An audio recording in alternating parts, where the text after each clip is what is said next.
नमस्कार, मैं अश्विनी वानखड़े। स्वागत है आप सभी का कृषि न्यूज में। आइए नजर डालते हैं इस वक्त की टॉप हेडलाइंस की ओर। एम्स की हर कैंटीन में बैन होगा समोसा और ब्रेड पकोड़ा, अब थाली में मिलेगी फायदेमंद चीज। वेगा 2023 मीडिया अवार्ड के तहत कृषि जागरण को किया गया सर्वश्रेष्ठ ऑनलाइन न्यूज मीडिया पुरस्कार से सम्मानित। कृषि जागरण के संस्थापक में की मंत्री पुरुषोत्तम रूपाला से खास मुलाकात। ICAR द्वारा आयोजित पूसा कृषि विज्ञान मेले के पहले दिन आकर्षण का केंद्र बनी मोटा अनाज आधारित मूल्य श्रृंखला। महंगे हो गए सरसों सहित खाद्य तेल, कीमतों में बढ़ोतरी से लोग परेशान।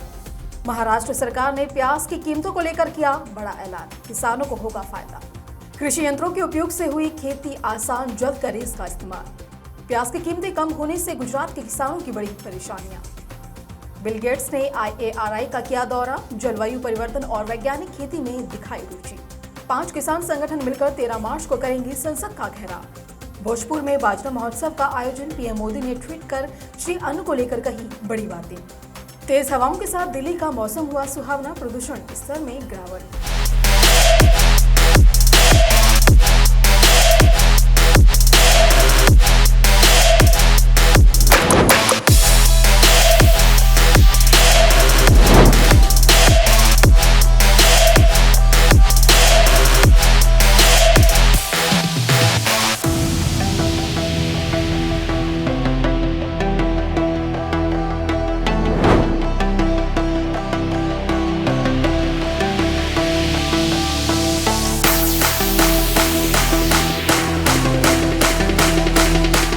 आइए विस्तार से खबरों की ओर रुख करते हैं।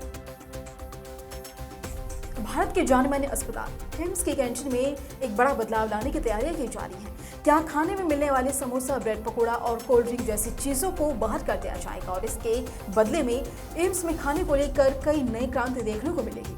दरअसल एम्स में डॉक्टरों की कैंटीन में अब मिलेट्स वाला खाना परोसा जाएगा। अब एम्स में रागी का डोसा, ज्वार की रोटी, बाजरे की खिचड़ी और रागी के लड्डू खाने को मिलेंगे। अब एम्स प्रशासन ने ऐसे हेल्दी ऑप्शन की शुरुआत कर दी है। एम्स के एंडोक्रिनोलॉजी विभाग के हेड डॉक्टर संजय वाधव के मुताबिक गेहूं में ग्लूटेन होता है जो डायबिटीज बढ़ा सकता है, जबकि मिलेट्स यानी मोटे अनाज में फाइबर होता है जो सेहत के लिए काफी फायदेमंद माना जाता है। तो वहीं केरल सरकार के कृषि विभाग द्वारा आयोजित वेगा 2023 के समापन चरण में वेगा मीडिया पुरस्कार वितरित किए गए। वेगा 2023 के सर्वश्रेष्ठ प्रचार के लिए मातृभूमि और जनयुग समाचार पत्रों को पुरस्कार सौंपे गए, जहां कृषि जागरण को भी सर्वश्रेष्ठ ऑनलाइन न्यूज मीडिया पुरस्कार से सम्मानित किया गया। आपको बता दें कि वेगा कृषि विभाग द्वारा राज्य के कृषि उत्पादों के प्रसंस्करण, मूल्यवर्धन और प्रसार क्षेत्रों की क्षमता का उपयोग करके किसानों को बेहतर आय सुनिश्चित करने और कृषि क्षेत्र में सार्वजनिक उद्यमियों को आकर्षित करने के लिए शुरू की गई एक योजना है। ये प्रोजेक्ट साल 2016 में शुरू किया गया था। माननीय मत्स्य पालन, पशुपालन और डेयरी मंत्री पुरुषोत्तम रूपाला नई दिल्ली में कृषि जागरण द्वारा आयोजित कृषि संयंत्र और ACF 2023 में भाग लेंगे। कृषि जागरण के संस्थापक MC डोमिनिक सहित कृषि जागरण के vice president corporate communication PR PS Saini ने हाल ही में कृषि मंत्री पुरुषोत्तम रूपाला से मुलाकात की। आपको बता दें कि माननीय मत्स्य पालन, पशुपालन और डेयरी मंत्री पुरुषोत्तम रूपाला से मिलना हमेशा ही एक सम्मान की बात होती है। कृषि जागरण के संस्थापक MC डोमिनिक के लिए और भी गर्व का क्षण बन जाता है जब इसमें संयुक्त अरब अमीरात के प्रधानमंत्री हिज हाइनेज शेख मोहम्मद बिन राशिद अल मखदूस के निजी कार्यालय से शाही उपहार खलासा खजूर, उच्च गुणवत्ता वाली खजूर सौंपना हो, जिसे माननीय मंत्री पुरुषोत्तम रूपाला ने भारत के साथ संयुक्त अमीरात को एक रॉयल डेट्स कहा है। हमारे एनिमल हस्बेंड्री के स्टार्टअप का कॉन्क्लेव था, स्टार्टअप कॉन्क्लेव 2023 हैदराबाद में हमने आयोजित किया था। इसमें भारत सरकार थी, हमारा विभाग था, राज्य सरकार थी तेलंगाना की, उनके भी एनिमल हस्बेंड्री मिनिस्टर थे और हमारा NDDB भी था और वहाँ का जो दूध संघ है तेलंगाना का वो भी थे। इन सब लोगों ने मिलके ये कार्यक्रम किया था। वहाँ कई अच्छी चीज़ें देखने को मिली और नए एंटरप्रेन्योर्स को देखने को। मगर मैं आपको एक जिक्र बताना चाहूँ, UP से कोई आए थे एक एंटरप्रेन्योर, वो डोंकी मिल्क को लेकर उन्होंने प्रोजेक्ट वहाँ और अपना स्टॉल लगाया था। मैं वहाँ देखने के लिए गया तो डोंकी मिल्क देख के मेरा थोड़ा क्यूरियोसिटी बढ़ा। तो मैंने पूछा भाई ये क्या होता है, इसमें क्या रेवेन्यू होता है, कैसे खरीदते हो, क्या उसको मिलता है, इसकी क्या प्रोडक्शन होता है। तो उन्होंने जो मुझे बताया, उन्होंने कहा कि एक फीमेल डोंकी वो 1.5 से 1.5 लीटर दूध देती है। दिल्ली में 2 मार्च से 3 दिवसीय पूसा कृषि विज्ञान मेले का शुभारंभ हुआ, जिसका उद्घाटन केंद्रीय कृषि मंत्री नरेंद्र सिंह तोमर द्वारा किया गया।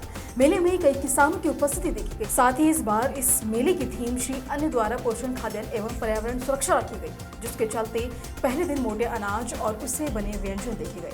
पूसा कृषि विज्ञान मेले के पहले दिन मुख्य आकर्षण की बात करें तो यहाँ कृषि में महत्वपूर्ण और सामयिक मुद्दों पर तकनीकी सत्र है। इस बार मेले में अंतर्राष्ट्रीय मोटा अनाज वर्ष 2023 के अंतर्गत मोटा अनाज आधारित मूल्य श्रृंखला विकास, स्मार्ट खेती, संरक्षित खेती मॉडल, जलवायु अनुकूल और संपोषक कृषि, कृषि विपणन और निर्यात, किसानों के लिए नवाचार की संभावनाएं और समस्याएं, किसान उत्पादन संगठन, स्टार्टअप लिंकेज जैसी अन्य जानकारियां किसानों को दी गई।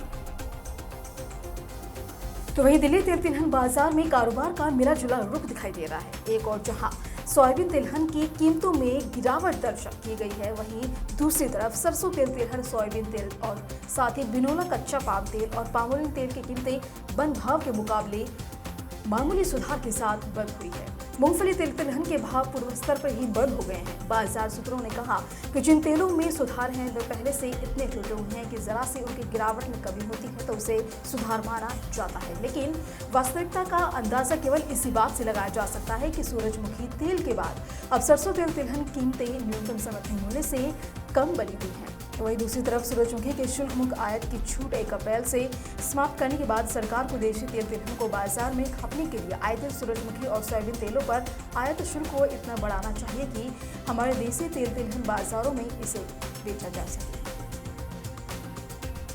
थोक बाजार में प्याज का भाव गिरने के बीच महाराष्ट्र के मुख्यमंत्री एकनाथ शिंदे को विधानसभा में कहा कि उनकी सरकार प्याज की खेती करने वाले किसानों के साथ है। उन्होंने कहा कि यदि जरूरत पड़ी तो सरकार किसानों को वित्तीय मदद भी मुहैया कराएगी। और निचले सदन में शिंदे ने कहा कि हम प्याज की खेती करने वाले किसानों के साथ मजबूती के साथ खड़े हुए हैं। अब भारतीय राष्ट्रीय कृषि सहकारी विपणन संघ ने प्याज की खरीद शुरू कर दी है, जिससे भाव बढ़ेगा। तो वहीं दूसरी तरफ नेफेड केंद्र सरकार के तहत एक शीर्ष संगठन है।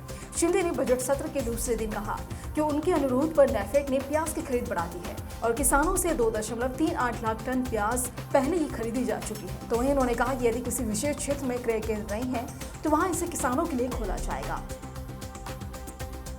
लेजर लैंड लेवलर मशीन किसानों के लिए बहुत उपयोगी होती है। इस मशीन का इस्तेमाल उबड़-खाबड़ खेत को पूरी तरह से समतल बनाने के लिए किया जाता है। ऐसे खेतों को खेती योग्य बनाने का काम इसी लेजर लेवलर मशीन की मदद से किया जाता है। इस मशीन का काम जमीन को समतल करना है ताकि उस जमीन पर खेती करना आसान हो जाए और इसका लाभ यह है कि खेत में खड़ी फसल पर समान रूप से सिंचाई की जाती है, जिससे कि पानी की बचत के साथ साथ खाद और ईंधन की भी काफी बचत होती है।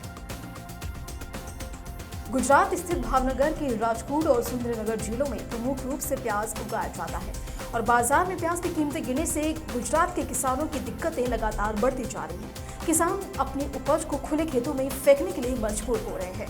महवा कृषि उपज विपणन समिति के प्रमुख ध्यानश्याम भाई पटेल ने बताया कि 20 किलोग्राम प्याज का उत्पादन करने के लिए 220 रुपए खर्च किए जाते हैं और इसके मुकाबले एक किसान को औसतन 150 रुपए मिलते हैं। इस हिसाब से एक किसान को प्रति 20 किलोग्राम उत्पादन में 70 रुपए का नुकसान उठाना पड़ रहा है। किसानों का प्रति एकड़ नुकसान लगभग 50,000 रुपए से लेकर 1 लाख रुपए प्रति हेक्टेयर हो रहा है।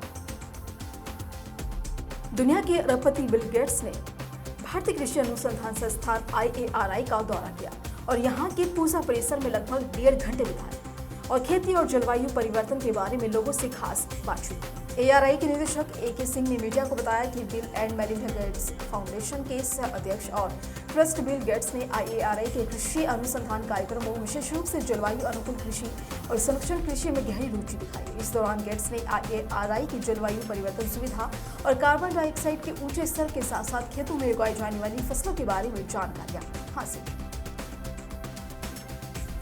तो वहीं 5 किसान संघ 13 मार्च को संसद तक मार्च करने जा रहे हैं। उनकी मांग है कि पंजाब को पानी के संकट से बचाया जा सके, जो कि रासायनिक अपशिष्टों और भूमिगत भंडारों की तेजी से कमी के कारण पैदा हुआ है। संयुक्त किसान मोर्चा ने 20 मार्च को इस प्रदर्शन को लेकर एक आह्वान भी जारी किया था, लेकिन भारतीय किसान यूनियन, अखिल भारतीय किसान फेडरेशन, पंजाब की किसान संघर्ष कमेटी, बीकेयू, मनसा और आजाद किसान संघर्ष कमेटी ने बाद में अपना अलग मार्च निकालने का फैसला किया और अंत में सभी किसान यूनियन एकजुट होकर ये मार्च करने जा रहे हैं। किसान यूनियन के नेता बलवीर सिंह राजीवाल और प्रेम सिंह भंगू ने दावा किया है कि केंद्र और राज्य सरकार दोनों किसानों की स्थिति में सुधार के लिए बिल्कुल भी गंभीर नहीं है।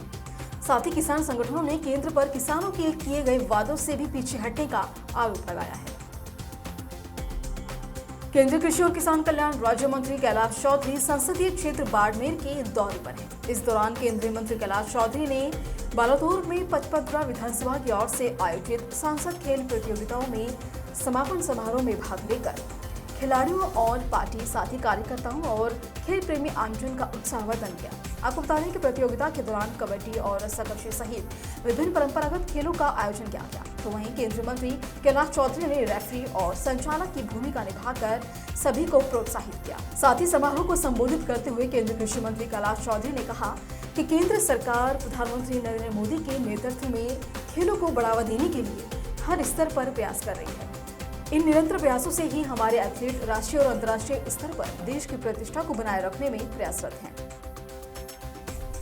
मार्च का महीना शुरू होते ही देश भर में मौसम का मिजाज लगातार बदलने लगा है। मार्च के महीने की ही शुरुआत दिल्ली एनसीआर सहित उत्तर प्रदेश में हल्की बारिश और बूंदाबांदी से हुई, जिसके बाद मौसम सुहावना हो गया।